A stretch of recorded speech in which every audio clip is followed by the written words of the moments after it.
بناوی خۆی بەخشندەی میهرەبان سڵاو لە بینەرانی کەناڵی ئاسمانی پەیام وما أرسلناك رحمة للعالمين اللهم صل على سيدنا محمد وعلى آله وصحبه وسلم اللهم صل على سيدنا محمد وعلى آله وصحبه وسلم اللهم صل على سيدنا محمد وعلى آله وصحبه وسلم هزاران هزار صلاة و درود و رحمت بۆ سەرگیانی پاکی پێغەمبەری خوا صلی الله عليه وسلم. سڵاو لە بینەرانی کەناڵی ئاسمانی پەیام، خۆشحاڵین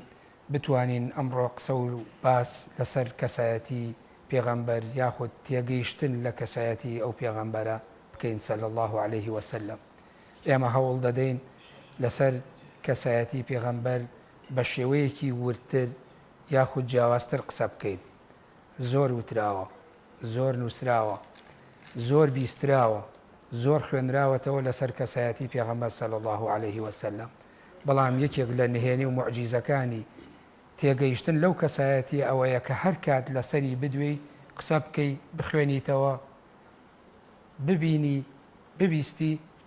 بابەتێکی نوێ و تازە و تامەزرۆی بۆ ئەو دیدارە یاخود بۆ ئەو باسە. ئێمە هەوڵ دەدەین ئەمڕۆ قسە لەسەر ئەم باس و تەوەرانە بکەین لەسەر کەسایەتی پێغەمبەر لە ناوخێزانی، لە کۆمەلگا، لە دەوروبەر، لە مامەڵەکردن لەگەڵ ئەوانەشی تەنانەت کە لەگەڵی نەبوون. بە میوانداری هەر یەک لە بەڕێزان کاک بەکر حەمەستیق نووسەر، مامۆستا یاسین حەسەن توێژەر لە فیقی سیاسی ئیسلامی. خۆشحاڵم مامۆستایان بۆ ڕەخساندنی ئەم دەرفەتە کە ئامادە بوون ئەمڕۆ لەم بەرنامەیە. کاک بەکرگەر حەد بە سادەیی بمانوێ قسە لەسەر کەسایەتی ئەو زاتە پێغەمبەر صلی الله عليه وسلم بکەین، چۆن ئەبێ لێی بدوێین، چۆن قسە لەسەر کەسێک بکەین کە ئێستا حزوری نییە لە ناومانە بەڵام زۆرینەیەکی زۆر لە خەڵکی جیهان شوێنکەوتنەی پەیام و ئاینەکەیەتی. بسم الله الرحمن الرحیم. سپاسی جەنابتانەکەم، سپاسی کەناڵە جوانەکەم کە هەموو جارێن بابەتە جوانانە جارێککە بەسەرەکاتەوە بەخێراتنی جەنەویکەم ماوەسایەسی شەکەم برای گەور و خۆشەویستم. من لە قسەی پیاوێکی ڕۆژاوی دەست پێ دەکەم کە دەڵێ کاتێ بتەوێ ڕازگۆیی یا نەڕازگۆیی سەرکردەیەک یا کەسێک تاقیکەیتەوە سەیری زەمان کە زەمان تێپەڕە. هەندێک کەس هەیە بە ساڵێک درۆکەی کەشفەوێ، هەندێک کەس هەیە بە 2 ساڵ درۆکەی کەشفەوێ هەیە، 50 ساڵش درۆکەی ئەڕوا بەڵام دوایی کەشفەوێ. بەس ناکرێت کەسێک 1500 ساڵ ملیارێک بەشەری بەدواوە بێ ئەم پیاوە درۆکە. ئەم تەنها لە حەشەماتی خەڵکو لە ئەو پانتایە جوگرافی گەورەی کە ئێستاکە دنیای ئیسلامی تەنیوە لێەوە سیر دەکات کە دەڵێ غەرب چاوی لێتی، شەرق چاوی لێتی، هەموو دنیا چاوی لێتی لە لەنگ گۆڕەکەیدا تا ئێستاکەش حکمی عالەمەکە. ئەم کەسە نابێ بە درۆ هاتوێ مەوزوعە. ملخصی قسەکە ئەمەیە کەسێک ڕازگۆ نەبێ، کەسێک لە قوڵایی مێژودانەی توانی بێت گەورەترین وەرچەرخان لە ژیانی ئینسانە دروستکە بە ڕەوشت و بە ئەخلاق و بە کەسیتی خۆی ئەو شۆڕشە گەوری کە پێدێ شۆڕشێکی ئیسلاحی فکری کۆمەڵایەتی سیاسی لە هەموو ڕێک و ئینسانی گۆڕی و کۆمەلگەکانی گۆڕی، چونکە ئەوەی کە ئەو کردی لە ڕاستە ئیشی شمشێر نییە، ئیشی ڕم نییە، ئیشی شەڕ نییە، ئیشی فکرەیە، ئیشی ئاینە لە ڕاستە کردوێتی. ئەو سێ پێغەمبەرە کە ئێستا لە دنیادا تەئسیران ماوە ڕازگۆ بوون، پێغەمبەرانی ڕاستەقینەی خوددا بوون، لەبەرەوە جێئەسێرن لە دنیادا ماوە، بەوانە شەو کە ئێستاکە هەندێک ملاحەزات و شتانە سەریان هەیە. بۆیە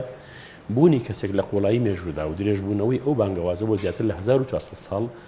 بەڵگەیەکی سادەیە، حەشاڵ نەگرە بە سادەیی کە دەبێ بڵین ئێمە لە بەزن پیادە پێغەمبەرێکی گەورە و شایستە و ڕازگۆ و سوپاردەناس و مەزندین کە پێغەمبەری خوددایە عەلەیهی سەڵات وسەلام. بەڵێ کاتێک کە باس لە کەسایەتیەکەیەکەین پێویستە ئێمە کەسایەتیەکەی لەگەڵ ئەو پەیامەی کە بۆی هاتووە ئەمانە تێکەڵ بکەین، یاخود بۆ خۆی هەر شخصیەتی پێغەمبەر صلی الله علیه و سلم کە خوددا هەر لە منداڵیەوە پێی بەخشیوە شخصیەتەکەی پێویستە هەڵسەنگێنی. ئێمە لە ڕاستیە کاتێکە قسە باز لە شخصیەتی پێغەمبەر دەکەین صلی الله علیه وسلم ئەو بەشەی کە پەیوەندی بە 40 ساڵی ژیانی ئاسایی سروشتی خۆی وەکو ئینسانێکی ئاسایی کە ژیان دەگوزارێنێ لەناو عەشرەتێکە کە ناو عەشرەتی قوڕیشە، خەڵی قوڕیشە لەناو مەکایە شارێکە و شارە بنتی جوگرافیایکی داگیر کردو بە خۆی، بەڵام لەناو تاریخە حزورێکی ئەو تۆی نییە، بەس ئەوەندە هەیە حەدەسێک ڕوویاوە لە تاریخە ناوی حادیسەی فیلە و خەڵک بە قودسێتێک وەسیری دەکەن، بەڵام ئەم قورساوی چەقی کە ئەم مەکەیە هەیەی شاری مەکە هەیەی نەڕۆشتە دەرەوەی مەکەوەدا، دەرەوەی مەکە هیچ اعتیبارێکی نییە، تەنها لەناو مەکە ئەو پیرۆزی قودسێتی هەیە. بۆیە کاتێک کە سەیری ئەم شخصیەتە دەکەین کەسێکی ئاسایی لەناو ئەو شارەیە گەورە ئەبێ و تا ئەبێتە کەسێکی بڵین کامڵ لە تەمەلی کامڵبوونیە وحی بۆ دێ و لە دوای وحیەوە کەسێتی ڕاستەقینەی پێغەمبەر صلی الله علیه وسلم دەست پێ دەکات. بۆیە ئێمە دووش جیا بکەینەوە لێکی باش لە یەکتری یەکەمیان جستەی ئینسانێکە ناوی محەممەد عەلەیهی سەڵات وسەلام کەم جستەیە نەخۆش دەکەوێت ماندوو دەبێ شەکر دەبێ ئەخەوێ هەڵدەسێ ژن دەهێنێ جیا دەبێتەوە هەتی دەکەوێت مەسەرەن فەقیر ئەبێت بریندار ئەبێت لە کۆتاییشا وەفاتەکە وەکو هەر کەسێکی ئاسایی سروشتیتر لەبەرەوە جستەی ئەم ئینسانە عەزیم و گەورەیە وەکو جستەی پێکهاتێکی ئینسانی حەز و خۆشەویستی و شتەکانی وەکو هەر ئینسانێکی ئاسایی ترە هیچ جیاوازێکی نییە لەم ڕووەوە دەیر ئەم لە بەردەم پێغەمبەری ئینسان داین عەلەیهی سەڵات وسەلام ئەم حاڵەتی ئینسانی بوونە لە کاتێکی کە دەبێت بە پێغەمبەر هەر ڕنگدانەوەی هەیە هەر حزوری هەیە دەبینی سوورەی مەسەلەن بۆ نمونە سوورەی شەرح انشرح باز لە حاڵەتێکی دەرونی پێغەمبەر دەکات سەڵ کە بێتاقەتە ئەوەندەیان تعلیق لێیاوە و گاڵتە پێکردو و جنە و پێیاوە کەسە نزیکەکانی خۆی گەورە دەفەرمێ ئەلەم نەشرح لەکە سەدرک بێتاقەت مەبە ئێمە سنی تۆمان گوشاد نەکرد ئەوەمان بۆ نەکردی هەتی و نەبووی چیمان بۆ کردی بێکەس نەبووی ئەومان بۆ کردی ئەمە فەزلی خۆیە ئێمە بۆیان تەرتیب کردی بەڵام ئەمە هەمووی لەو حقیقەتە گەورەیە ناگۆڕێت کە پێغەمبەر صلی الله علیه و سلم معاناتی هەبوو ئەندێشەی هەبووە ئەستەن لە چاوەڕوانی ئەودا نەبووە کە بێ بە پێغەمبەر تا سوورەی مزەمیلش دایەتە خوارەوە هێشتا هەر دڵڕاوکێتی بێتاقەتە کاتێکە 15 ڕۆژ کاتێک مانیە کە دوو مانگ وحی لێدا دەبڕێ ئاشوفتەی شاخەکە دەبێتەوە جارێکی دەڕاتەوە شاخەکە بۆی کا وحی وەربگرێت ئەمە پێداویستە ئینسانیەکەیەتی حەزە ئینسانیەکەیەتی بەڵام ئەو حەز ئەو بەشەی دیکەی کە پێی دەوترێ وحی ئەوە ڕیسالەیە پەیامە پێغەمبەر صلی الله علیه و سلم خۆی ملتەزیمی یەکەمە ئەو کەسانش کە ئیمانی پێدێن ئەبێ بە دوای ئەوە بن لە شەر ئەو تعلیماتە دەرنەچون لە شەر ئەو فەرمایشتا بن بەڵام دەبێت لە بیرمان نەچێت پێغەمبەری خوا صلی الله علیه و سلم خودی پەیامەکەی خۆی جگەل لەوەی کە قورئان منزومەیەکی تعجیزی گەورەیە حیاتی پێغەمبەر صلی الله علیه و سلم معجزە نیە حیاتی پێغەمبەر حیاتی ئینسانێکی عادی عەلەیهی سەڵات وسەلام نەخۆش دەکەوێت هەڵدەسێتەوە لە شەڕ عاشقێ لە شەڕ ئەباتەوە کۆی لە باوەڕی پێێنن هەندێک دەوڵەمەند باوەڕی پێێن ئەو شتانی کە بەسەر ژیانی ئینسانێکی ئاسایی هەیە منزومەیەکی ئاسایی هەیە بەسەر ژیانی پێغەمبەری شاهدتەوە صلی الله علیه و سلم وەکو مستەفا لوتی منفەلوتی دەڵێ معجزەی پێغەمبەر لەوەدایە عەلەیهی سەڵات وسەلام کە لە ماوەی 23 ساڵدا دنیایکی پڕ لە جەهالەتی گۆڕی بە دنیایکی پڕ لە گەورەی ببێتە سەرداری خەڵک بۆ پێشەواتی خەڵکی بکە لەوانەیە ئەگەر سەیری معجزە بکەن ئەمە گەورەترین معجزە بێت کە پێغەمبەر صلی الله علیه و سلم هێناوێتی و معجزەکەشی لە ڕاستیە قورئانە بەڵێ سوپاس کاک بەکر کاک یاسین گەر باز لە دوانەی کەسایەتی پێغەمبەر صلی الله علیه و سلم و پەیامەی کە بۆی هاتووە بکرێن لە ڕوانگەی ئێوە چۆن وەصفی ئەم دوانەکەن و پێویستە خەڵک ئێستا چۆن بیانناسی بسم الله الرحمن الرحيم سپاس بۆ بەڕێستان بە خێراتنی جەنابی مامۆستا ئەبوبەکرەکەم و ڕێز و خۆشەویستیم بۆ بینەرانی کەناڵی ئاسمانی پەیام پێغەمبەری خوا صلی الله عليه وسلم قسە زۆر هەڵەگرێ ماکیاڤیلی قسەیەکی زۆر بەهێزی هەیە ئەوەیە گەر ویستان هەڵسەنگاندن بۆ هەر کەسایەتیە بکەن لە میانی چواردەوری و هەڵسەنگاندنی بۆ بکەن ناکرێ مرۆڤێک ڕازگۆ بێ دەور و پشتی درۆزن بێ ناکرێ مرۆڤێ سەرڕاست بێ دەور و پشتی تەنداوێ بە خەڵکانی چۆت و چەوێت پێغەمبەری خوا صلی الله عليه وسلم ئەم حەقەتەی زانی بوو بۆیە ئەیویست خەڵکانە لە دەوری خۆی بکاتەوە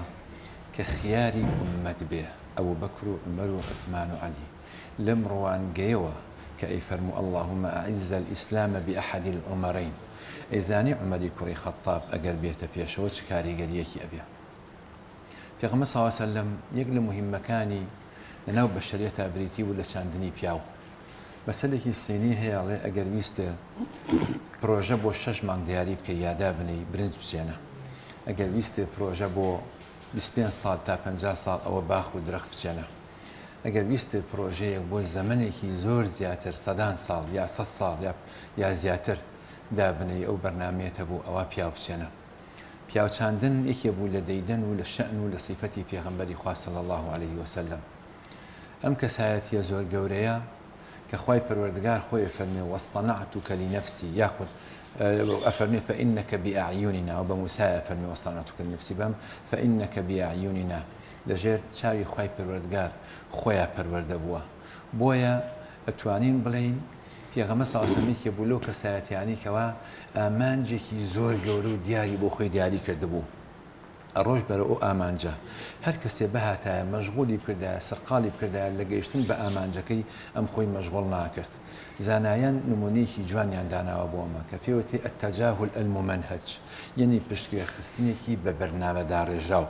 سلام عليكم لا نبتغي الجاهلين وإذا خاطبهم الجاهلون قالوا سلاما فاصفح الصفح الجميل فرماني بيكر بالصبر بعفو بهمو بوارانيتر بۆیە پێغەمبەری خوا صلی الله عليه وسلم وەک سەرکردەیەکی ناوازە وەک قائیدێکی دەگمەن زۆر جیاواز بوو لە خەڵکانێکی تر لە هەر کەسێک تۆ نزیک بیتەوە سەرکردەیە بێ بە ماستاچی و متۆمەلیق تۆ ناو ئەبرەی بەس نزیک بوونەوە لە پێغەمبەری خوا صلی الله عليه وسلم مایی بەڵندبوون و مایی بەرزبوونەوە بۆ ئینسان پێغەمبەر صلی الله عليه وسلم کتێبێکی کراوە بووە جاریەوە بۆ لە یەک کاتا 10 بۆ 11 خێزانی بووە ئەم کتێبە کراوەیە هیچ شتێکی لە ژیانیان نهێنی نەبووە هەتا ئێستا مۆژوو تۆماری نەکردووەیەکێ لە خێزانەکانی کەمترین یاخود بچووکترین گلەیی لێبوو بێ ئەبێ ئێمە گراسی پێغەمبەرکردن صلی الله عليه وسلم لە میانی مامەڵەکردنی ئەم لەگەڵ مناڵە لەگەڵ ئافرەتە لەگەڵ دیلە لەگەڵ خێزانە و لەگەڵ جوولەکەیە لەگەڵ مەسیحیە لەگەڵ مشریکە لە هەموو بوارەکانی ژیانەوە ئەم کەسایەتیە زۆر خۆب بەکەمگرا کە مستەشتقێک باسیەکاڵی ئەوەی کە جێی سەرنج و سەیر و تێڕامانە ئەوەیە کە محەممەد گەورەترین شانازی ئەوەیە کە بەشەر بووە زانایان و مفەسرین باسی ئەوەکەن ئەڵێن بەهێزترین وەصف بۆ پێغەمبەری خوا صلی الله عليه وسلم کە کرابێ ئەوەی کە خوای گەورە لە قورئانە فەرمێ سبحان الذي أسرى بعبده کە عەبدی خوای پەروەردگار بووە لە هەر ڕوویەکەوە بۆی ئەڕوانی محەممەد کەسایەتێکی دەگمەن و ناوازەی بۆ عەلەیهی سەڵات وەسەلام لە کاتێکا کە ئەیتوانی بۆ نمونە وەکو هەر خەڵکێکی تری جادوگەر گەورەترین دەستکەوتی هەبێ کاتێکەوە پێی گوترا کاتێککە ئیبراهیمی کوڕی مرد وتیان خۆر و مانگیران هەستایە سەر پێ فەرمووی دوو نیشانە نیشانەکانی خوای گەورە تووشی گیران نایەن نەبۆ ژیان نەمە بۆ مردنی هیچ کەسێ خەڵکانێک و سەرکردە و جادوچی و جادوگەرانێک هەن پاڵچیگەلێک هەن لە بواری سیاسی و لە بواری دینیشە ئەمڕۆ بە ملیۆنەها دۆلار ڕەنگە حاڵەتی ئەوە بکڕن دانیشتبوون جارەیەک سرودی ئەوت سرودبێژی و بەدەفەوە یەکێ لە قسەکانی ئەو بوتی وەفینا نەبی یعلم ما في الغد پێغەمبەری خوا صلی الله عليه وسلم تووڕە و فەرمی وەستە لا يعلم الغیب إلا الله لە کاتێکا کە ئەنەسی خوشکێکی ئەنەس بوو بە کێشەی لەگەڵ ئافرەتێکی ترا ڕوباعی ئەویشکان یعنی ئەم دوودانە سێ چواردانەی پێشەوەیشکان پێغەمبەری خوا صلی الله عليه وسلم فەرمی ئەبێ بشکێتەوە دانەکانی ئەمەش لێی باتەوە قەوەدا قیساسە بەویستە بۆ شێوە بێ ئەنەس فەرمی نە یا رەسوڵ الله وەکو بێفەرمانی پێغەمبەری خوا بکە صلی الله عليه وسلم پێغەمبەری خوا صلی الله عليه وسلم تووڕە نەبوو عاجز نەبوو نیگەران نەبوو هیچی نەکرد سەبری گرت زانی ئەنەس لە گۆشەنیگایەکی ڕەبانی و ئەڕوانێ بۆ کایەکە بۆ گەمەکە بۆ بوارەکە پاش کەمێک هاوتی یا رەسوڵ الله من عەفویەکەم و تۆڵەی لێ ناکەمەوە لە کاتێکا سەرۆک عەشرەتێک لەگەڵ دەوروبەرەکەیە دێ بۆ خزمەت پێغەمبەری خوا صلی الله عليه وسلم کە دێن سەرۆک عەشرەتەکە ئێشتا دانە بەزیوە لە وڵاخ ئەوانی تر هەر هەموو دابەزیون ڕاکەن بە تەنگەتاو بۆ لای بۆ ژێر خێمەکەی پێغەمبەری خوا صلی الله عليه وسلم قەومەکەی بەو تەپ و تۆز و غوبار و شتەوە ڕۆن بۆ ئەوێ سەرۆکی قەومەکەیان دابەزێ هێمن ئاوێنەیەک دەرێنێ سەیری خۆیەکە قژی دایانێ قژیەتەکیانێ خۆی جوانەکە بە کاوەخۆ لەسەر خۆ هێمن هەنگاوەکان ئەنێ ڕەنگە 7 بۆ 8 دقە تا 10 دقە دوای قەومەکەی گەشتێتە لای پێغەمبەر صلی الله عليه وسلم ئەمە پێغەمبەر صلی الله عليه وسلم بە پێوەستاوە چاوەڕوانیەکە کە ئەگاتە ئەوێ نە سەرزەنیشتی ئەکا ناو ناتۆرەیەکی لێنێ نەگلەیەکی لێکە یەکسەر چی ئەفەرمێ ئیستیغلالی هەموو حاڵەتێکی کردو بۆ بواری پەروەردەی پێغەمبەری خوا صلی الله عليه وسلم فەرمووی إن فيك خصلتين يحبهما الله ورسوله فرمي چیە يا رسول الله فرمي الحلم والأناة حلم هێمنی ئارامی لە کاتێکا پێغەمبەری خوا صلی الله عليه وسلم ئەگەر نوێژی بکردایە مناڵێ بگریایە نوێژەکەی کورتەکردەوە ئەگەر وڵاخێک زیاد لە حەدی خۆی لێ بندایە مووی گورژە بوو سوور هەڵەگەڕا و تووڕە ئەبوو کەسێک سەرزەنشتی ئافرەتێکی بکردایە قبوڵی ناکرد بە هیچ جۆرێک تەدا خولی ئەکرد بە ژیانی تایبەتی سەحابەکانی شاوی کە پێی بزانیا بۆی بەختەوەر بن لە کاتێکا مزگەوتەکە دروستەکرا ئەو خشتێنە لە کاتێکا کە ئەچوون بۆ گەشتێک بۆ شوێنێک ئەیوب عەلەیە جەمع الحەطەب داری کۆ کردەوە لە کاتێکا کە یەکێک هاویستی کۆڵێکی وەڵگرێ فەرمی صاحب الحەملی ئەولا صاحب الحمل ئەولا بحمله هەڵگری خاوەنی کۆڵەکە لە پێشتر بۆی کە کۆڵی خۆی هەڵبگرێ نمونەیەکی زیندوو بوو لە ناو ئەصحابە هەیهاتە لا يأتي الزمان بمثله إن الزمان بمثله لبخيل دەست خۆش کە یاسین ئەوەی کە باسێک وەکو کەسایەتی یاخود ئێمە ئەکرەیەک باسی ئەو پاشخانە بکەین کە بریتە لەوەی کە خوای گەورە پەیامێکی بۆ ناردووە بۆ خۆی ئەم پەیامە لە کەسایەتی ئەوەدا ڕێژرێتەوە بێگومان ئەوەی کە پێغەمبەری گەورە کرد گەورە ڕاگرت عەلەیهی سەڵات وەسەلام یەک بوعدێکی فەلسەفی هەیە پێویستە ئێمە سەرنجە بین و پێشۆر بینەوە. ئەو بوعدە فەلسەفیە بریتیە لە طرحی ئەفکار و تەطبیقی ئەفکار. طرحی ئەفکار و تەطبیقی ئەفکار گەورەترین کێشە و موسیبەتی خەڵک بە تایبەت ڕەمزەکان ئەوەیە کە دیان کۆمەڵی شتگەلی زۆر طرحەکەن زۆر جوانە لە ڕووی نەزەریەوە، لە ڕووی بیرۆکەیەوە، لە ڕووی فیکریەوە، بەڵام لە مەجاری تەطبیقا خۆیان جێبەجێ ناکەن و تەطبیقی ناکەن. ئەگەر بڕوانین بۆ گەورە نووسەرێکی وەکو تۆلستۆی ڕووسی سەدان کتێبی نووسیوە، نیوەی تەمەنی خۆی لە دیعارە و بێئەخلاقی ئەوە بەسەر بردووە، خێزانێکی هەبووە سەرسەختترین ئینسان بۆ بەرامبەر بە خێزانەکەی خۆی. لە کاتێکە هێندە بێناز بۆ لە دواییە لە وێزگەی شەمەنەفەرە گیانی سپاردە و دەرچووە، لە دوای خۆی خێزانەکەی باسێکا کە چۆن سەرزەنشتێکە. سوقرات خێزانەکەی 13 ساڵ بوو، ئافرەتێکی جوانکی لەش بووە کە هێناوێتی، بەڵام لە دواییە ئەڵێ سوقرات وەکو شێدوا بووە لە مامەڵەکردنی لەگەڵ خێزانەکەی گیری خواردوو بەدەستەوە. ئەگەر بڕوانین بۆ کەسایەتێکی وەکو جان ژاک ڕۆسۆ خاوەنی ئەو هەموو بێدۆزە نایابە کە ڕۆشتووە بریتانیا، ڕۆشتووە بۆ کێو بۆ هەموو ئەم شوێن و جێگانە ڕۆشتووە، زوو دایکی مردووە. دوایی تەبعەن کە باوکشی مردووە هەندێک سەرۆت و سامانی بۆ جێماوە، باوکی ژنی هێناوەتەوە. دایکەکەی دایکی دووەمی زۆر ژنی باوکی زۆر مڕاعاتی کردووە، پارەی یاوەتێ. دوایی کە پیرە بێ ئەم ئافرەتە تکاو ڕژای لێکە بۆی یارمەتی بە، هیچ یارمەتی نایە. ئەڵێ بۆ یارمەتی نایە، ترسم پارەی بۆ بنێرم لە ڕێت چەتە و ئەو جۆرەشتانە ڕووتی بکەنەوە. خۆ بۆی بەرە ئەگەر بێتە سەرەوە بە خراپترین ناو ناتۆرەی لێنێن لە جان ژاک ڕۆسۆ. ڤۆلتێر گەورە نووسەری فەڕەنسی باسیەکە بە شێوازێکی زۆر قێزەوەن باسێکاڵێ وەک مناڵێکی زۆر باش پێشوازیم لێ کرد، بەڵام دەرکە و ئینسانێکی زۆر دڕندەیە. لە ئەفکارە بۆ نمونە ئەفکار و طروحاتی زۆردە خۆی بە گەورەترین داکۆکی کار زانیوە لە مەسئلەی ئافرەتە. بڕوانین بۆ پێغەمبەری خوا صلی الله علیه و سلم لەو کاتێک کە 11 ساڵە یاخود 10 ساڵە لە ڕۆما گەورەترین مؤتەمەری مەسیحیەتە کرێ، لێکۆڵینەوەکەن سەبارەت بە ئافرەت. ئایا ئافرەت ئینسانە یان نە؟ ئایا ئافرەت ڕۆحی هەیە یان نە؟ ئایا ئافرەت ئەچێتە بەهەشت یان نە؟ ئایا نفسی هەیە یان نە؟ دوایە گەنەوە کە ئافرەت نفسی نییە، بۆ خزمەتی ئینسان و بۆ خزمەتی پیا و خۆڵقەندراوە دروستکراوە. 30 ساڵ دوای ئەوە وەرە بڕوانە کە لە تەمەنی 40 ساڵێ بە پێغەمبەر محەممەد صلی الله علیه و سلم بزانە چۆن باسی ئافرەتەکە، بزانن لەگەڵ خێزانەکانیا چۆن مامەڵاتە. ئەوەی کە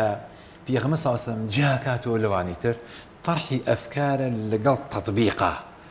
لەگەڵ تەطبیقی ئەفکارە. هەرچی وتووە پێغەمبەری خوا صلی الله علیه و سلم بێ دوودڵی، بێ سڵەمینەوە،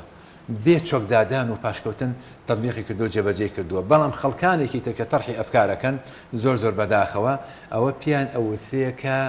لە جیهانێکی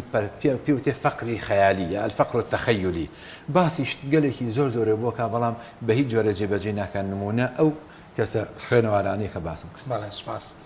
کاک بەکر کاک یاسین شتێکی گرنگی باس کرد لە نێوان طرح و تەطبیقە، بە هەرێک ئاوا بڵین، واتە ئەفکار کە تەرحەکرێەوە دواتر جێبەجێکرد. ئەمڕۆ بەشێکی زۆری گرفتی خەڵک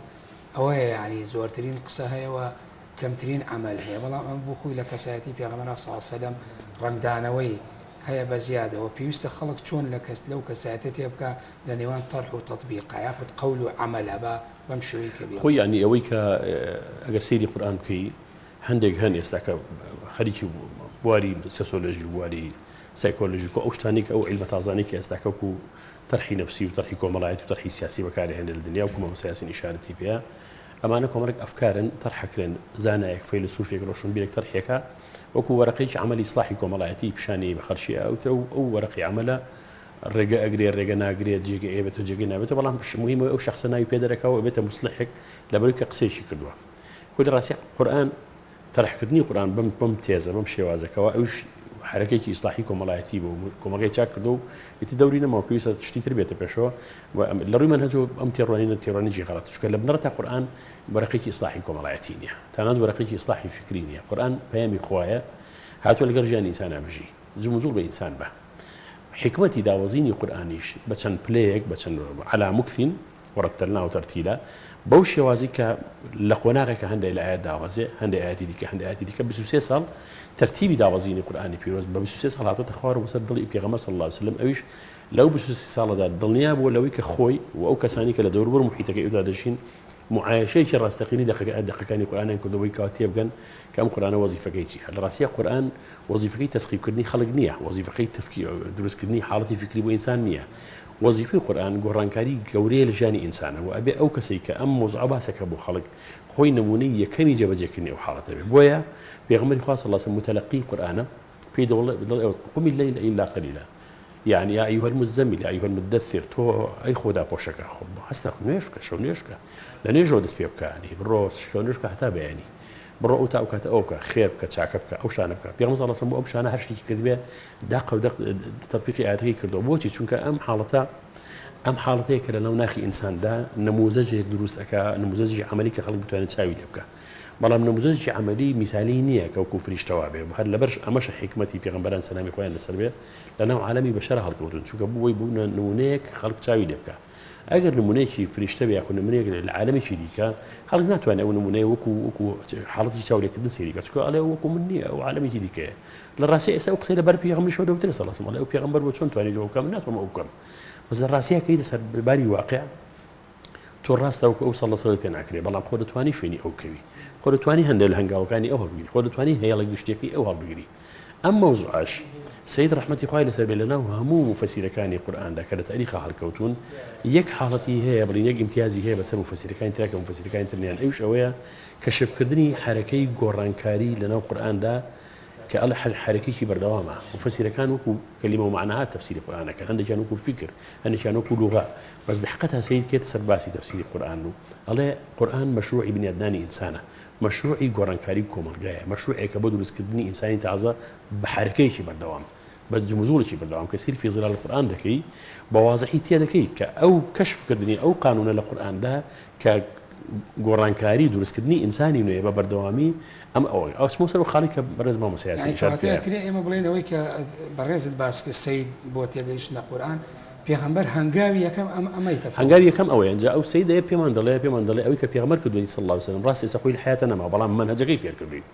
منهجی گۆڕانکاریەکەی پێکردن کە منهجی قورئانی ڕاستەقینەیە منهجی قورئانی ئەوەیە کە تۆ تەلەقی قورئان بکەی لی تێ بکەی تەعاملی لەگەڵا بکەی بە عەمەلی چونکە قورئان عندك فرمايشتي تداي فرمايشتي عبادين عندك فرمايشتي تداي فرمايشتي عقائدين عندك شيء فرمايشتي سلوكي الروجاني فردين عندك أنا فرمايشتي كمالاتي جشتين دبي كمالجات في برضه عندك أنا فرمايشتي علاقاتنا ودولتين دبي دولتي إسلامية بالتعامل شيء بوشوا زمان اللي قلب حيت ودور بركي خويابك أما أنا هري كل هنجاوي خويا كبروا سروا دشي پروردكني تاكو پروردكني خزان پروردكني كمالجات عشان تعامل كني دولته وأنا هرهمي كمال زنجير رشتوا تولواني نتواني لبس وسه سالا أم حركة وجموزولا كشف كي ياخذ ممارسي كي ياخذ أداي كي ياخذ بشوازي كي كامل لخونه وبيته واقع وبيته زميني كي راستقينه وجاني خلق بلام دتواني لدوس وسه سالا بكي دتواني لسه سالا بكي إيشي توجد الراسية قرآن من هذه كزمان فردك إيشي إنسان لم دنيا ده بيت لا إيش لكار كدن لخبات كدن تيكوشان بويشة نتيجة لا يتوني لا يخوي جوري أجل نتيجة قبول ومفروض ويسنوح الامتحان كادر نسي بلام نوح اللي بيغمر كان والعزمة بليس لصلي اللي بيغمرتها ورقته كسي شي بدوا ونيا لراس بوتي كبراسي اداي شي خوي كدوا خلاواني لنا محيتك تو بجيد او كساني كلتوي وردقرن زور نبن كم بن لواني هر نبن او ما نفشل بوني تناقي انا استلد لدنيا قانون او من ايش شكل محاماته لدنيا قانون دله محامي شكي اويك بناء بذل عنايه الرجل المعتاد ابي محامي او شيء كهيتي او شيء كهيتي شون محاميك اساي امي شدكات ابي او شك اوابك نتيجة لا أونية نتيجة ملزمني بنتيجة إيشي أو كسالك الرسالة للدنيا ده بقى شيء إخوان بلان أخلاقي وبلان آني وبلان فكرك كان بوشوازك بيوست بيكن أما بيوري رستقيني إيش كدنا القرآن يجعلني باي أساسي تيجيش لك ساتي في كما يخص أصلا أمر ممكن نويك برز القرآن بس لكن القرآن بمشي وياه بله من بدراسة لازم بقرانا وبهندق مسائل تاريخي بتابعتي مسايكون عقوبة سلام إخوان الرزاق إخوان السربية كي يكم كثيرين وسيو دعاء ابن إسحاق ودعاء ابن هشام كالتهذيبي ابن إسحاق الكدوة گەشتمە ئەو قەناعەتە ئەو کەسانی کە هاتوون بە دووری پێغەمبەر کۆبوون صلی الله علیه وسلم نزیکترین ئەو کەسانە خەڵکیی هەژار و خەڵکیی نەدار و خەڵکیی بەدەسەڵات بوون خانەدانەکانی مەککە نەبوون خەڵکیی ئەو کەسانە و کە پێویستیان بەم گۆڕانکاری هەبووە و لە ڕاستیە کەرەستەی ڕاستەقینەی گۆڕانکاری لە دنیادا خەڵکی هەژارە و خەڵکی نەدارە و ئەوانم پێدەویستیان دائیمەن بۆ خەونێکی گەورەتر دەڕوانن ئەو کەسی کە تێرە خەونی نامێنێ هەندێک کەس هەیە دەڕاتە ئاستێک کە تیایدا هەستەکات کە هەموو خەونەکانی کە بردێت لە وەرگ و جنس و ئارزوەکانی تێر بووە در خەونی ترینی بەڵام هەژاروان نییە هەژار هەمیشە خەو دەبینە بە دنیاکی باشترەوە لەبەرەوە وەرگرتنی ئینسانی هەژار ئینسانی تەبەقەی وەستا و تەبەقەی خواری خوارەوە تۆژگانی خواری خوارەوە لە هەموو کەسە زیاتر ئەو بەرنامەی وەرەگرن لە ساڵی یەکەمی نبوەتی پێغەمبەر عەلەیهی سەڵات وسەلام 43 کەس مسلمان دەبن لەو 43 کەسە بەس ئەبوبەکر تایە ناسرا بێ کەسی ناسراویتیانە ئەوانی دیکەش دوای دەوڵەمەند بن عوسمان و بڵین سعد و ئەوانە دوای دەوڵەمەند بن لە سەرەتایە بەس تەنها ئەبوبەکر دەوڵەمەند بوو کەس دەوڵەمەند نەبوو لە ڕاستیە لە ساڵی دووەمە بنە نزیکی 70 کەسێک تا لە ساڵی پێنجەمە بنە تقریبا نزیکی 100 کەسێ هەفتای لێ کۆچەکە بۆ حەبەشەوەکەی دیکەی ئەوە نەمێت هەمووی فەقیر و هەژار لەگەڵی ماونەتەوە بۆیە من پێم وایە پێویستە منزومەی قورئانی یعنی ئێمە بمانێ وەکو پێغەمبەر بکەین عەلەیهی سەڵات وسەلام پێویستە بۆ ئەو جیلە بگەڕێین کە متەلەقیەکە لە ئێمە وەردەگرێت کە ئەو قسەیە وەردەگرێت ئیمانی بەو گۆڕانکاریە ئیمانی بۆ بزاوتە هەیە کە فکری بگۆڕێ سلوکی ئینسان بگۆڕێ کۆمەڵگاش بگۆڕێ بە شێوازێکی هێمنان ئەمەش بە قورئان دەکرێت بەڵام کەرەستەکەی دەبێت کەرەستەیەک بن کە ئەو خەونەیان نەبێ ئەو کەسی ئەو خەونەی نەبێ بە بڕۆ من قسەکردن بۆ وایە بارانێک بەسەر بەردابارێ هیچ سلوکی نەبێ بەڵێ سوپاس کاک بەکر کاک یاسینەوەی کاک بەکر باسی کرد بۆ تێگەیشتن لە کەسایەتی پێغەمبەر صلی الله علیه وسلم بە تایبەتی بەشی ئەخیری وەڵامەکەی کە باسی لەو طبقە وستا و طبقەی خوارەوە کرد کاریگەریان نەبوو لە ساڵی یەکەم و دووەمی پێغەمبەرایەتی پەنایان بۆ هێنا بۆ پێغەمبەر و بە بڕوای تۆ پێغەمبەر صلی الله علیه وسلم وەکو کەسایەتی خۆی لە ڕووی سایکۆلۆژیوە تێگەیشتبوو لەوەی کە ئەمانە تا چەند مؤەهەلی و لێوەشاوەییان تایە بۆی پێشوازی لەو پەیامە بکەن و بن بە بەردی بناغی ئەو ئاینە تازەیەکە ئاینی ئیسلام بوو پەیامەکەی لەوێ بێگومان پێغەمبەری خوا صلی الله علیه وسلم هەموو هەنگاوەکان کە ئەینا مبەرمەج بووە هەنگاوێکی نەناوە عەبەسی بێ یاخود لەخۆوە بەبێ ئامانجاریکردن هەنگاوی نابێ بۆیە لە حەزەیە کاتی نەفەوتاوە بۆی هیچ کاتێکی خۆی بە فیڕۆ نەیاوە بۆ هیچ کارێکی نەکردووە گەر ئامانجدار نەبوو بێ دیراسی نەفسیەتی هەموو ئینسانەکانی کردووە بۆ نمونە بە عەمری کوڕی عاس ئەڵەیە بڕۆ ئەو ئیشە بکە و ئەوەندەشێ بۆ هەیە لە غەنیمە و لە شتەکە بۆ نمونە ئەوەندە بەرەکەوێ دیراسی یەک بە یەکی ئەسحابی ئەکرد کە بزانێت چۆن بتوانێت کایەکە گرەوەکە بەرێتەوە و کایەکەیان پێ پڕپێز و پڕ لە کاریگەری بکە پێغەمبەری خوا صلی الله علیه وسلم احتیمادی ڕەنگە وەکو حەز وەکو شخصی خۆی حەزی کرد بێ سەرانی خۆیش لەگەڵ ئەوە بێتن بەڵام بە قسەی خۆی پەروەردگارەکە کە فەرمی واصبر نفسك مع الذين يدعون ربهم بالغداة والعشي يريدون وجهه ولا تعد عيناك عنهم فەرمانی پێکا لەگەڵ هەژارەکان نابمێنێتەوە فعلان هێندەی کە هەژار کاریگەری هەیە لەسەر گەیشتن بە ئامانج ڕەنگە دەوڵەمەندەکان ئەو کاریگەریانەوە بێ هەش بووە خەڵکانێک هەبوو وەکو ئیمامی عوسمانی کوڕی ئەفان وەکو ئەبوبەکری سەدیق وەکو عەبدوڕەحمانی کوڕی عەوف وەکو خەڵکانێکی ترش کە هەبوون بەڵام ئەمانە نمونەیەکی زەق بوون پاڵپشتێکی بەهێز بوون بۆ گەیاندنی پەیامەکە منافەسێ دروست بوون نێوان ئیمامی عومەر لەگەڵ ئەبوبەکری سەدیقە لەوەی کە کامیان پێشتر ئەچێ بۆ مزگەوت بەیانیان ئیمامی عومەر نەیبردەوە ئیمامی ئەبوبەکری سەرکەوت لە بەخشینی ماڵ و سامانی خۆیان جارێک ئەو چووە نیوەی ماڵەکەی بەخشیوە بەس ئەبوبەکری سەدیق خوا لێی ڕازی بێخوا هەموو ماڵەکەی خۆی بەخشیوە نمونەی کێمان بۆیانێتەوە پێغەمبەری خوا صلی الله علیه وسلم پیاوگەلێکی لەگەڵا بووە باسی ئەبوبەکری سەدیق کە ابن القیم بەڕەحمەت بێخوا دەستەواژە و تعویلێکی جوان بەکارهێنێ ئەفەرمێ لقد عاين الصديق طائر الفاقة يحوم حول حب الإيثار فألقى له الصديق حب الحب على روض الرضا فحمل الطائر الحب إلى حوصلة المضاعفة ثم على أفنان شجرة الصدق يغرد للصديق بأغلى وأعلى فنون المديح مرددا قوله تعالى في شأن الصديق وسيجنبها الأتقى الذي يؤتي ماله يتزكى هتاك وتائعاتك نمونەیەکی جوانیان نێتوانێ بەوەی شتێکی خەیاڵی ئەدەبی زۆر بەرز ئێنێتەوە کاتیان کات بەرێگە تەرجەمەیکەم ئەیەنێتەوە لە وەسفکردنی پێغەمبەری خوایە صلی الله علیه وسلم یعنی شاعرێکی کورد ئەڵێ خەڵک کە ئەچووە زانێ ئەمە پێغەمبەرستانە هەموو ڕۆحبان و لەیل فرسان بالنەهار یعنی گەیاندەبوونە ئاستێکی زۆر بەرز لە حەنظەلە کوڕی ئوسەیدی کاتبی پێغەمبەری خوا صلی الله علیه وسلم کاتێکە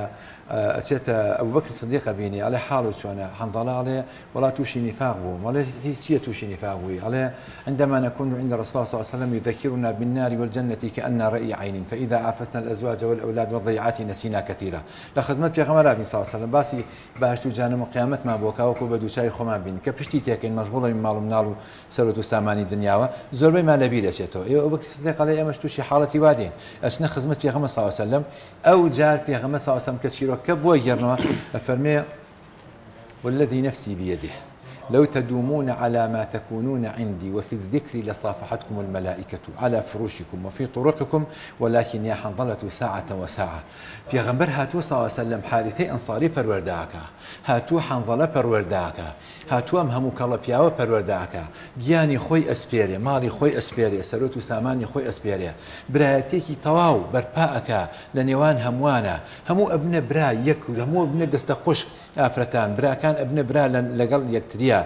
بۆیە سید قوتب زۆر جوان باسێکە نانا بەجیل قورئانی فەریت نەوەیەکی قورئانی بێوێنە و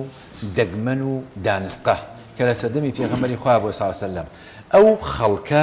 خەڵکە ئەمەی لێ بەرهەم هات ئەو گۆڕانکاریە زۆر گەورەی لێ بەرهەم هات بڕوانە بۆ 70 ساڵ بەر لە ئێستا جلوبەرگی خەڵک لە ئاوایی و لادیەکان ناچۆن بوو بێ بڕوانە بۆ 100 ساڵ بڕوانە بۆ 200 ساڵ بڕوانە بۆ 300 ساڵ بڕوانە بۆ 1400 ساڵ لەمە پێش پێغەمبەری خوا صلی الله علیه وسلم بێت چ وەزعێکی بوو بێ دوو گەورە عەشرەتی عەرەب لەسەر حوشترێ سەدان ساڵ شەڕەکەن ئەم هەموو قەبیلە ئەدەن بە یەکات چیان لێ دێ هەتا ئەو کاتێک کە پێغەمبەر صلی الله علیه وسلم ئەیان کا بە براوە اعتصموا بحبل الله جميعا ئەبێ ئەم عەرەبە دەشتێکیانە چ مێشک وشکێک بوو بێتن چۆن مامەڵەیان لەگەڵ یەکتریا کرد بێ پێغەمبەری خوا صلی الله عليه وسلم چۆن ئەمانەی کرد بە فلتەری نبووەت و پەروەردەیەکی قورئانی بێوێنە و دەگمەنە لەو سەرەوە سەحابەی لێ بەدەرهات کە گیان و ماڵ و سەرۆت و سامانی خۆی ئەسپارت لە پێناوی دینەکە و لە پێناوی بەختەوەریە یەکێک سەحابەیەک دێ بەڕا بۆ نمونە مەشهورە بۆی کە کچی خۆی زیندە بەچاڵ کردووە هاتۆ لە حەدیثی صحیحە هەموو جارێکە پێغەمبەری بینی دەستی کردو بە گریان لیان پرسیەوە بۆ گری چیرۆکەکەی گێڕاوەتەوە پێغەمبەری خوا صلی الله علیه وسلم ئەیفەرموو والله لولا أن الإسلام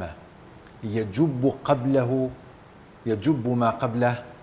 ئەوە تۆڵم لێکەوە ئیسلام پێش خۆی نەسڕیاتەوە واللهی تۆڵم لێکردەوە هی ئەو کچێکەوە لە ڕابردووە تۆ سزات داوە وی پێغەمبەری خوا صلی الله علیه وسلم هەسەنگاندنی کردووە بەبێ بەرنامە نەبووە زانیوەتی پەیامەکە بە کێ سپێرێ کێ نێرە بۆ مەدینە کێ نێرە بۆ مەککە کێ کا بەوالی کێ لەو شوێنەدانێ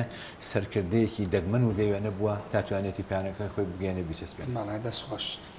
کاک بەکریەکێک لە ئەو کاریگەریانەی کە لە ژیانی پێغەمبەر بۆ صلی الله علیه وسلم بریتی بۆ لەوەی کە پێغەمبەر بە خوڵقی بە هەسوکەوتی بە ڕەوشتی بۆ خۆی کاریگەری لەسەر دەور و بەر دروست کردووە یەکێک لەو کاریگەریانە کە دروستی کردووە ئەو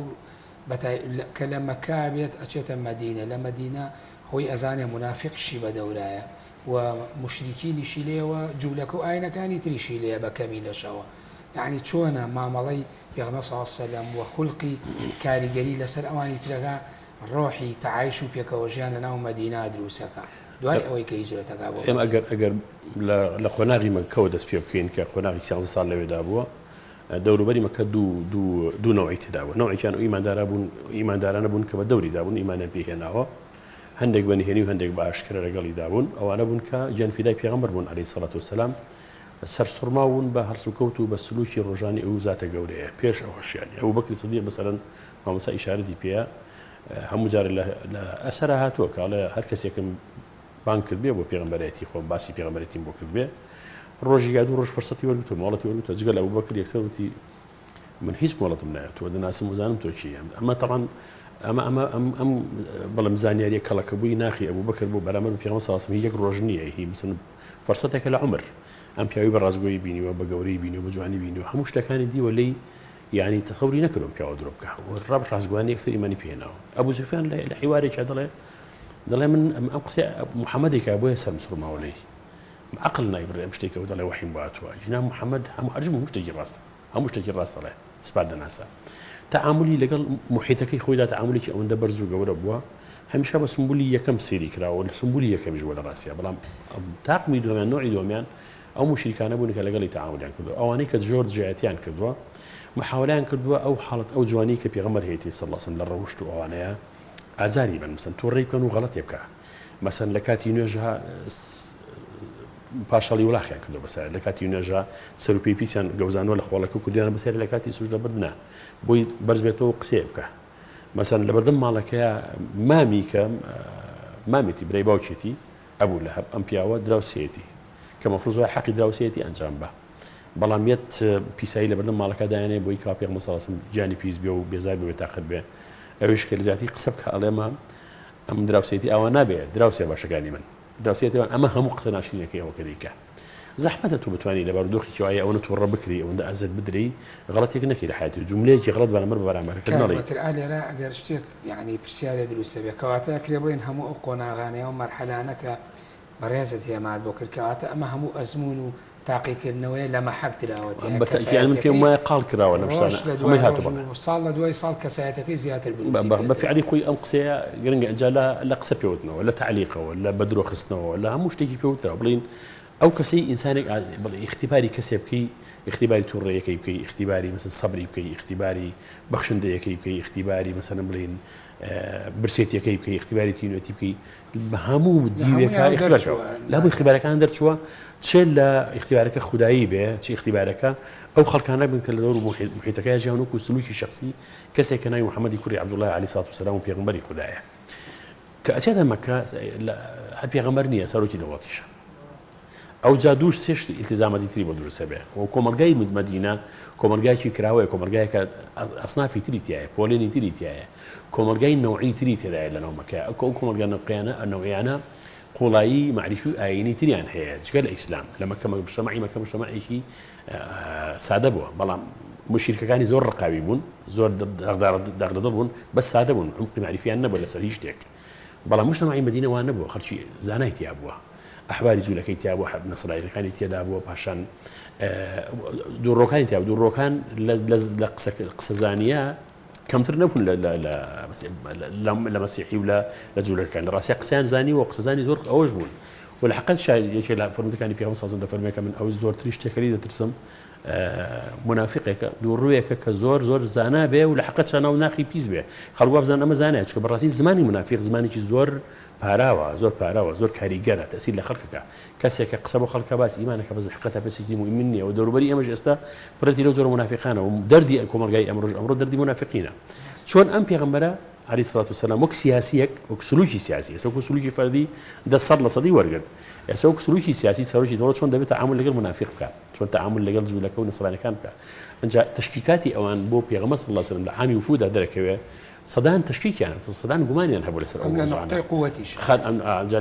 هاتون حوارێن کردەوە هەندێکی قورئان وەڵامی هاتووە هەندێکی پێغەمبەر صلی الله علیه و سلم وەرگرتەوە نەریتی وا بووە هەتاوەکو ئەو کەسەی بەرامبەری بە کامل ئازادی قسەی نەکرد بێ وەڵامی نەیاوەتەوە کە وەڵامیش یاوەتەوە بەو وەڵامی یاوەتەوە کە تەرەفەکەی بەرامبەر هەست دەکات کە ئەم جیدالی لەگەڵ ئاکات سنوور بەزەنی لەگەڵ ئاکات یاخود ئەوێ بیشکێنێ یا ڕوشکێنی لەگەڵ بکە یا ئازاری دڵی بە ینی قەومێکی جوولەکە لە ساڵی یانزەی پێغەمبەرێتیە هێننەوە مەکەتر ئاخر وەفدەکەیان هەواڵی 8% یەکێک لەوانە تەڵەن جوولەکەیە هەواڵی پێغەمبەرە پرسیاری صلی الله علیه و سلم لە ئەوجال هەواڵی پرسی ئەڵێ هەی ماڵی نەکبە تۆ هەموو مەکاتوی ئەم پێ معقولە هاتووە هەواڵی محەممەدە پرسی ئەڵێ من بۆ لێ هاتووم دووسێ پرسیارم هەیە لێی بزانم چی ئەڵێ پرسیاری لێکات سوورەی یوسفی بۆ خوێنێ سوورەی یوسف لە تەوراتە سوورەی مفەسەلە بە تەفسیل هاتووە ئەوانش عالمی جوولەکەن قسەکەی تەورات کە لە پێغەمبەر قسەکەی یوسف کە لە پێغەمبەر دەبیستێ عەلەیهی سەڵات وسەلام بە جۆرێکی دیکە بە داڕشنێکی دیکە بە سوبک و درامایەکی دیکە بە جۆرێک لە پێشەکی و خاتیمەی دیکە سەرگەردانە بێ لە خوای ئەمە کە ئەنه ئەوەیە لە تەورات هەیە نەما ئەو نییە مەشتێکی دیکەیە هەر ئەو قسەیە بەس ئەمە داڕشنێکی کەیە ئەمە مۆزوعێکی کەیە یەکسەر خەیار ڕاکات ئەڵێ بوەستە من هەندێکی کەم لەگەڵا بڕم بەیان کەم بایانەکە 11 کەس هەر 11 لە ماوەی 1 ساعت سوورەتەکان بۆ خوێن تا هەرمە مسلمانە بن طبعا دووسێ مفارقی گرنگی تێ ئەم قسەیە یەکەمیان ئەوەیە کە جوولەکە بە تەواوی معنا قسەی یوسف لە تەوراتە خوێنیانەوە قسەکەی یوسفشان لە قورئانە گوێرە بووە ئەم دوو سوورەتە ڕاستە شخصیەتەکان یەکن بەڵام قسەکە جێڕانەوەی قسەکە زۆر جیاوازە جێڕانەوەی پەروەردەی پڕ لە ئەحداسی گرنگ و کاریگەر و ئەوانەیە ئەوەی تەورات بخوێنیتەوە هەندێک مەسائلی تایە کە لەوانەیە هەست بکەی کە بە فعلی جیاوازیەکە ئەوەندە گەورەیە وەکو ئاسمان و ئەرز وایە جیاوازی جێڕانەوەی سوورەتی یوسف لە قورئان و لە تەوراتە بۆ یەکسەر مسلمانە بن ئەبوو جەهلێتە بەردەمیان ئەڵێ باشە ئێوە ماڵی نەکبەت هەمووتان هاتنێرە سعاتی لێدانشن لەگەڵ ئەو پیاوە ئیمانتان هەڵە کاکە ئێمە شتێک دەزانین تۆ شتێکی دیکە دەزانی ئێمە خۆمان دەزانی بۆچی باوەڕێنە بڕۆ بەڕێ خۆتەوە سێکمان لەگەڵ توانێ و بەڕێ خۆی پێغەمبەر صلی الله علیه و لەو حیوارە هەڵەسێتەوە سەر پێشتا هەڵنەساوە 11 عالم ئیمانیان پێهێناوە طبعا ئەم خلفیەتە ئەڕاتەوە بۆ چێ ئەڕاتەوە بۆ مەدینە لە مەدینە ئەمانە حیواری لەگەڵاکەن گفتوگۆی لەگەڵاکەن گفتوگۆی زۆر سەخت تشکیکاتی زۆر هەندێک لەو تشکیکاتان ئەوانەی بە تایبەتی ئیمان نایەن فرێنە ناو منافقین فرێن شتی لەسەر دروستەکەن ئەنجا قەومی منافق قەومی بڵین پێری دووڕوان هەندێک شتی تریان هەبوو زۆر خەتەر بووە یەکێک لەوانە طبعا ئەوان تێکەڵاو بوون بە کۆمەڵگەی ئیسلامی لەگەڵ مسلمانانە نوێژیان کردووە لەگەڵ مسلمانان هەندێکیان هاتوون شەو نوێژیان کردووە هەندێکیان هاتوون مەسەڵەن نوێژی بەیانی حازر بوون لەگەڵ خەڵکە لە شەڕەکانە حازر بوون خەڵکێ لە شەڕ وانزانی مجاهید و بە شەهیدی ڕۆشتووە دوای دەرکەوتووە کە بە شەهیدینە ڕۆشتووە بۆ منافقین ڕۆشتووە ئەمە خەڵکێک بوون لەناو کۆمەلگای ئیسلامی ئەنجا خەڵکێک بوون خەریکی دروستکردنی ناو ناتۆرە بوون بۆ خێزانەکانی پێغەمبەر صلی الله علیه و سلم حادثەی ئیفک ئەوان دروستیان کردووە لە ڕاستیە کە ئەو حادثەی زۆر خەتەرە لەسەر تایفەیەک لە دنیادا هەیە باوەڕی بە حادثەی ئیفک هەیە کە تایفەک خۆی بە موسڵمانیش ئەزانێ بەڵام لە ڕاستیە حوبکە و گرێچوەرەکە لە ئەساسا دوڕانی مەدینە دروستیان کردووە پێغەمبەر صلی الله علیه و سلم لەو کاتانە يعني هەڵوێست و مامەڵەی بە شێوەیەکی جیاواز ویستم بڕۆمە سەر و خاڵە بۆ ئەی مەجرای تاریخ و مەجرای شێوازی گەیاندنی پەیامەکەی ڕێڕەویشتری وەرە ئەبە بڕای من ئەگەر پێغەمبەری خوا صلی الله علیه و سلم یەکێک لەوانەی بکوشتایە ئەو فەئیتوانی بەیەک ئیشارەت بە ئیشارەتی چاوێک هەموو ئەوانەیە پاکە کرد لەناو مەککەیە بەڵام دەستی لە هیچ کامیان نایە حتا لا يقال بأن محمدا يقتل أصحابه تا نەوترێت کە محەممەد هاوڕەکانی خۆی دەکوژێ ئەمە یەک دومیشان لە ڕاستیە ئەم مەجموعەیە هەبوون ئەو کۆمەلگای بتوانێت بەرگەی منافقین بکرێت کۆمەلگایەک ئەوەنە هەزیل و زەعیف بە قسەی دووڕوویەک بە قسەی ڕاگەیاندن کارێکی درۆزن بە قسەی ساختەیەک لەسەر تەلەڤیزیۆن قسەیەکە بە قسەی ساختەکارێکە لە شوێنێک و دیعایەک بۆ تۆ دروستەکە ئەو مجتەمع هەرس بێنە معنای وایە ئەم کۆمەلگای ئەساساً لە بنەڕەت دروست نەبووە بۆیە زۆر خەتەر ئێستا کە دەبینی لە سۆشیال میدیا و هەندێک شت دەوترێ خەڵکێک بەجارێک کۆمەڵێک لە خەڵک بەدوای ئەو ویناڕ ئەو دیعایار کۆمەڵێک لە خەڵکی دیکە بەکر حەمەسدیق ئەم ڕۆبیندا لە کاتێکا درۆیەکی زەقی کرد و ئەوەی وت خەڵک هێشتا قسەکەی منی نەبیستوە 2000 جنەوەم بۆ هاتووە هێشتا قسەی نەبیستوە ئەو مشتەمەکی نەخۆشە کۆمەلگایەکە نەخۆش پرەتی لە نەخۆشی نیفاق نەخۆشی خۆشباوەڕی نەخۆشی ساویلکەیی نەخۆشی لە ڕاستیە ئەمە کۆمەلگە نابێت بەم شێوازە تەلەقی شتەکان بکە کۆمەلگەیەکی بێ سەحی بێت تەحمل بکە بۆیە مجتەمەعی نیفاق مجتەمەعی دووڕووی لە کۆمەلگای مەدینەیە مجتەمەعی ضروری بووە پێویستە هەبێت بۆی ئەو کۆمەلگای کە پێغەمبەر صلی الله علیه و سلم دروستی کردو بتوانێت لە بەردەم ئەوانە بوەستێ بتوانێت لە بەردەم تشکیکی جوولەکە بوەستێ بتوانێت لە بەردەم تشکیکی مەسیحیەکانە بوەستێ کە ئەوانش پرسیار و گومانی خۆیان هەبووە بۆی من وادەزانم بەڵام لە هەموو ئەم حیوارانەیە کە دروست بووە پێغەمبەری خوا صلی الله علیه و سلم لە هیچ حیوارێکە فەرمانی بە کوشتنی هیچ کەسێک نەیاوە لە هیچ حیوارێکە نەتوڕە بووە نەمەجلیسەکەی بەجێهێشتووە نە ئازاری دەرونی هیچ ئینسانێکی دیکانیاوە ئەوەکانی کرد کە دوو ڕیا زۆروفی شەڕ مۆزوعێکی دیکەیە و تعاملی شەڕ بە شەڕێک لەوە قەزێکی دیکە بەڵێ سوپاس کاک یاسین تەعقیبە ئیزافەیەک تەیە بۆ حیوارەمان کرد لەگەڵ کاک بەکرد بە تایبەتی لەسەر کەسایەتی پێغەمبەر و مامەڵەی لەگەڵ دەور و بەرەکەیە کە هەر لە منداڵیەوە تاوەکو و کاتێ چێتە مەدینە مامەڵەیەکی تایبەتمەند دەکا و جیاواز لەوانەی کە چاوەڕوانەکرێنی پێغەمبەری خوا صلی الله عليه وسلم مامەڵەکردنی لەگەڵ دەور و بەرە مامەڵەکردنێکی ڕەبانی ڕۆحانی قورئانی بووە بۆیە قورئانێکی زیندوو بووە بە هەڵس و کەوت پێغەمبەری خوا صلی الله عليه وسلم قسەی زۆری پێوتراوە شاعر پێوتراوە ساحر پێوتراوە کاهین پێوتراوە مفتەری پێوتراوە معەلەم واتە فێرکراوە ئەم قسانە بکە هەموو ئەمانی پێوتراوە هیچی نەکردووە لە مقابلە فەرمانی پێکراوە بەچی بە سەبر بە سەفح بە هەجر بە هەجرێکی جەمیل فەرمانی پێکراوە کە لەسەر خۆ بێ هێمن بێ وەڵامیان نەداتەوە وەکو ئاماژەم پێکرد لە ڕابردووە تەجاهولێکی ممەنهەجی هەبووە پێغەمبەری خوا صلی الله عليه وسلم لەلایەن منافقین و لە دەوروبەرەوە بوختان و قسەی زۆری بۆ هەڵبەسراوە هەر منافقەکان کە قورئان تۆماری کردووە وتویانەوە منهم الذين يؤذون النبي ويقولون هو أذن وتیانەوە هەرگوێگرێ هەرچی پێ بڵێ هەرگوێگرێ هیچ نییە عەقڵی بەشت ناشکێ ئەو لە عینانە ئەوان پێگوت لە دوایە هەر قورئان خۆی وەڵامیانەداتەوە ئەفەرمێ قل أذن خير لكم وەڵامەکە بە ئەوە بێ فەرمان ناکا بۆی کە بێ بیان کوژێ بۆ کە قورئانە فەرمێ إنا كفيناك المستهزئين فسيكفيكهم الله یعنی خۆی پەروەردگار خۆی دڕێەکەی بۆ دانەوە کە خۆی گەورە خۆی بەسێتی پێغەمبەر صلی الله عليه وسلم ئەگەر نمونەیەکی زیندوو وەربگرین عەبدوڵای کوڕی ئوبەی کوڕی سەلول بۆ نمونە کە سەرکردەی منافقەکان بووە هاتووە قسەی زۆری بە پێغەمبەر صلی الله عليه وسلم ئەوەی کە ئەو کردی و ئەوەی کە ئەو وتی سەرانی قوڕیش نەیانوت بە پێغەمبەر صلی الله علیه وسلم کە سەرانی قوڕیش ئەیانوت محەممەد ئەمینە ئەیانوت ئاوایە بەتابەت لە پێش پێغەمبەراتیە بەس ئەم لە هیچ کاتێکا وەسفی پێغەمبەری نەکردەوە بەڵکو سەرزانشتی کردووە.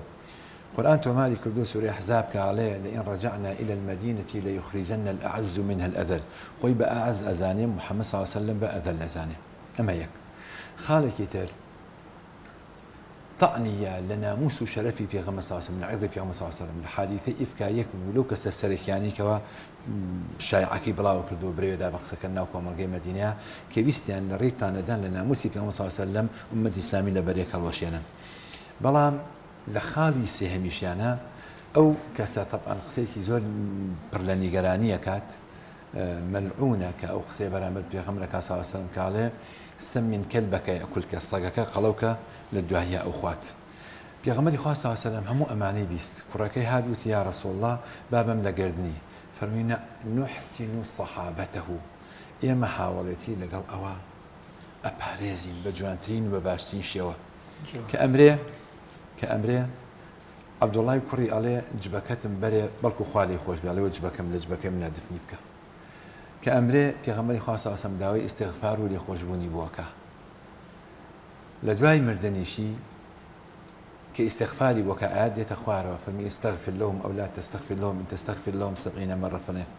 پێغەمبەری خوا صلی الله عليه وسلم هاتووەکو ئیمامی شەوکانی لە تەفسیرەکانەوەتی ئەفەرمێ پێغەمبەری خوا صلی الله عليه وسلم فەرمی ئەگەر بمزانیا زیاد لە 70 جار داوای لێخۆشبوونی بۆ بکەم خوا لێی خۆشە بێ بۆ مەکرد. ئەمە پێناسەیەکی یاخود لێکدانەوەیەکی بەرجەستەی و ئاەتەیە کە خوای پەروەردگار فەرمێ وما أرسلناك إلا رحمة للعالمين. پێغەمبەر صلی الله عليه وسلم ڕەحمەت بووە بەزەیی بووە سۆز بووە بۆ کافر بۆ مشریک بۆ مسلمان بۆ مناڵ بۆ دیل بۆ هەژار بۆ دەوڵەمەند هەمووان پێویستیان بە پێغەمبەری خوا بووە صلی الله عليه وسلم. لایەکی تر وەگە نمونەیەک وەرگرین بە کورتی ئەویش ئەوەیە کە کابرایەکی جوولەکە قەرزێکەیە بە پێغەمبەری خوا صلی الله عليه وسلم 2 بۆ 3 ڕۆژ پێشەوەی موعیدی دانەوە قەرزەکە بێتێتە لای پێغەمبەر صلی الله عليه وسلم ئەڵێ ئەخەذ بمەجامیع ثوبه فجره یەخەی کرد ئەوە یەخەی گرت و جلەکانی گۆ کردو ڕای کێشا کە ڕای کێشا و ڕای تەکان فەهەزەه ڕای تەکان ئەڵێ جارە دوایە موسڵمانەوە کابرا خۆی ئەڵێ وتم ئەی محەممەد بۆ قەرزەکەم نادەیتەوە ئێوە ئالی عەبدولمەطەلیب قەوم مطڵون قەومێکی قەرزکوێرن بۆ شێوە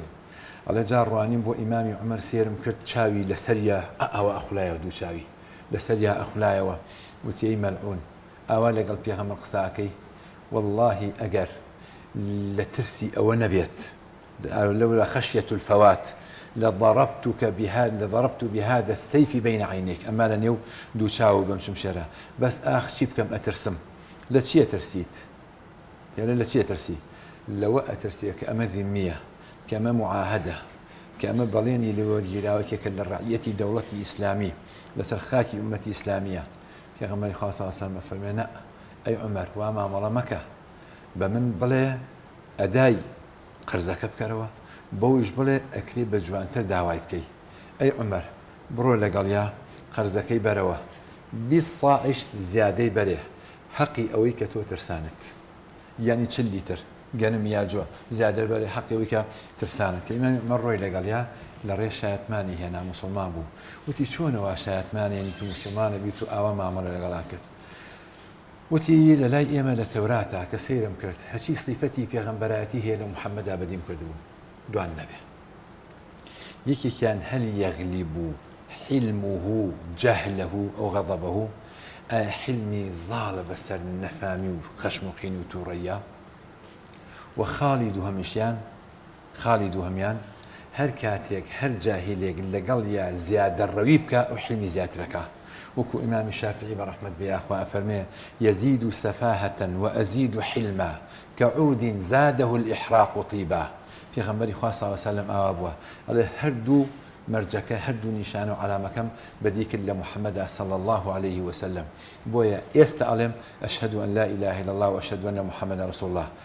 تەنها لەبەر ئەوەی کە پێغەمبەری خوا صلی الله عليه وسلم قسەی پێوترا بێ لە خەڵکی دابێ خەڵکی کوشت بێ خەڵکی ئیهانە کرد بێ نەیکردووە قورئان ئەفەرمێ ولئن سألتهم ليقولن إنما كنا نخوض ونلعب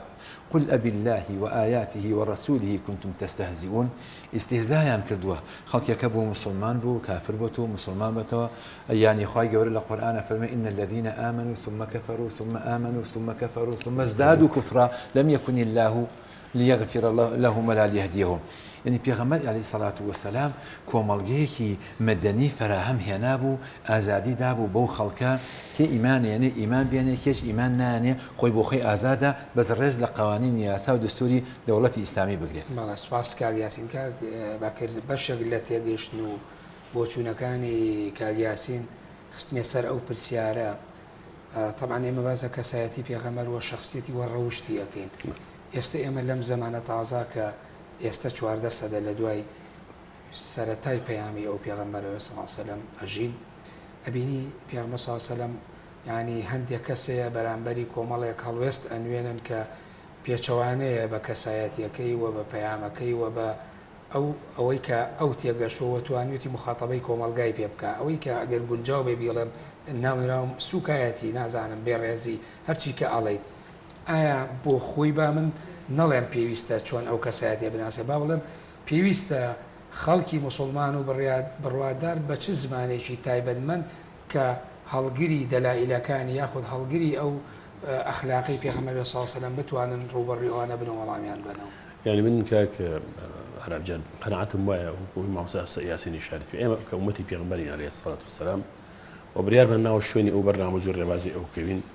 ودبي روش مال الروشتي أو شيء براوة وطاو إما أو روشتو بريخ خوي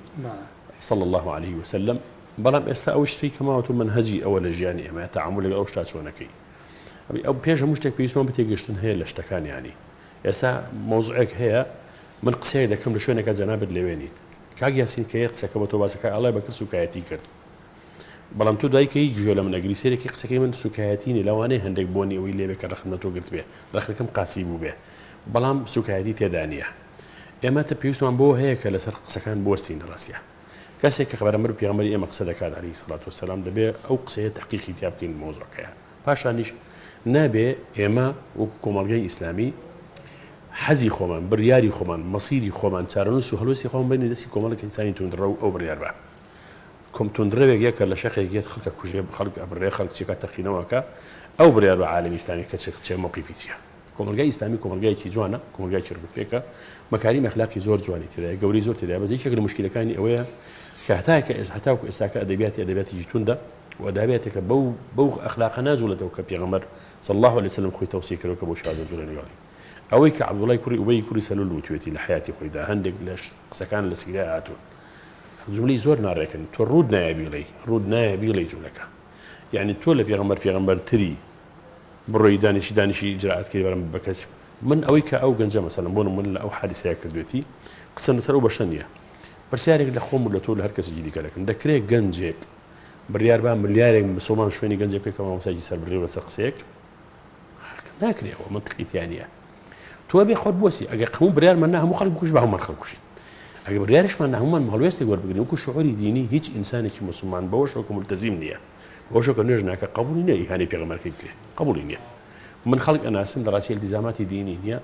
بەڵام قبولی نییە بە هیچ شێوازێ نەک چی بەشوو بدرێ نەکردن و فرۆشتن کا بەدەر لە حەڵال و حرامی ئیسلامێکە بڕێ لەسەریەوە ئەویش قبولی نەک چ زای منێک و تۆیەک و کەسانێک ئیمانمان بە نبوەتی و پێغەمبەر عەزیم و گەورەیە هەیە بۆیە پێویستمان بۆ هەیە کە فعلا لە تەعاملکردنا ئێمە بگەڕێنەوە سەر ئەو هەدیە سەر ئەو بەرنامجی کە هەیە خەڵکانێک سەراعاتی خۆیانە نێ مشکلی خۆیانە بۆ منی کوردی مسلمان شعوری خۆم گرنگە ئێحساسی خۆم گرنگە من خۆم عالمم هەیە خۆم وڵات پرەتی لە خەڵکی مسلمان و پرەتی لە ئەحزابی ئیسلامی ناکرێت هەر کەسە لە شوێنێک خۆی فتوا بە و سۆشیال میدیا پڕکی لە قسە و لە فتوا و لە مەسائلانە تۆ ڕێیەکی منطقی معقولی ئیسلامیانی دیندارانی چاک پۆخت عاقلانە کە لەگەڵ منهەجی نبوەتی پێغەمبەر صلی الله علیه وسلم بگونجێ بۆ وەڵامدانەوەی ئەم جۆرە موقیفانە ئەم موقیفە هەڵە بژێری ئەبێتە موقیفی هەمووان و ڕووی خۆشمانی پێ سوورەکەین ئاینداری خۆشمانی پێ ئەپارێزین بەڕاستی تەعاملی لەگەڵ وەزعەکەین بەو شێوازەی کە ئێمە خۆمان پێویستمان پێیەتی وەکو میلەتی کوردێکی میلەتێکی کوردی مسلمان کە ئێمە هەتاوەکو ئێستاکە هیچ مەبەستێ بکەن لەپاڵ ئیسلامانیە خەڵک متاجرە بە ئیسلامەوە دەکات خەڵکی متاجرە بە عین مەسیحیەوە دەکات خەڵکی متاجرە بە جوولەکەەوە کاکە دەوڵەت هەیە لەسەر جوولەکە دروست بووە متاجرە بە دینەکەی خۆیەکە مشکلی خۆیەتی دەوڵەت هەیە متاجر بەسەر ئیسلامەوە کە بەسەر ئەو کەعبەی شەریفەوە کە مشکلی خۆی بەڵام ملەتی کورد نایبێ متاجرە بە شتانە بکات چۆن فێریەوە نەبووە کاک بەکرد من ماوەی بەرنامەکە بتەواو بێگەر بە کورتی دوا قسەی خۆت بکەی لەسەر تێگەیشتن لەو سەر کۆی تەوەری بەرنامەکە شتێکت ماوێت من پێم وایە ئەو حاڵەتی زیندوی ڕاگررتنی سنەتی پێغمبەر صلی الله علیه وسلم منهج قورآنی کە قورآن دایناوە بۆ زیندوبوونەوەی کۆمەلگا ئەو منهجی کافی و وافیە بۆ زیندکردنی ژیانی ئێمە پێویستە لەسەر ئەوەوە سەبڕین و خۆمانی تێگنین بۆ هیچ جۆرە قسە واسێک و بۆ هیچ جۆرە شتێک کە لە دەرەوە بێت تەسیران تێ بکات بەڵێ سوپاس کاک لەسەر قسەکانی کاک بەگەر کار یاسی دوا قسەی خۆت بکەی بەرگریکردن لە پێغەمبەری خوا صلی الله علیه وسلم بەو شێوازە نابێت کە ئێمە خۆمان بۆ خۆمانی دایانین بۆ شێوازە بێت کە پێغەمبەری خوا صلی الله علیه وسلم ئێمەی فێر کردووە فێری عەفو و سەفحی کردووی باش سپاس بۆ کاک یاسین حەسەن توێژەر لە فقی سیاسی ئیسلامی سپاس بۆ کاک بەکر حەمەستێق نووسەر سپاستانەکەم سپاس بۆ تێگەیشتەکەتان کە لەم بەرنامەیە کۆمەڵە باسی گرنگمان لەسەر کەسایەتی پێغەمبەر صلی الله علیه وسلم باس کرد سپاس بەڵێ بینەرانی بەڕێز و خۆشەویست بم شێوەیەتمە کۆتایی بەرنامەی ئەم ڕۆژمان تا بەرنامەیەکی تر بەخوای گەورە و میهرەبانتان دەسپێرم کاتێکی خۆش بۆ هەموو لایە سپاس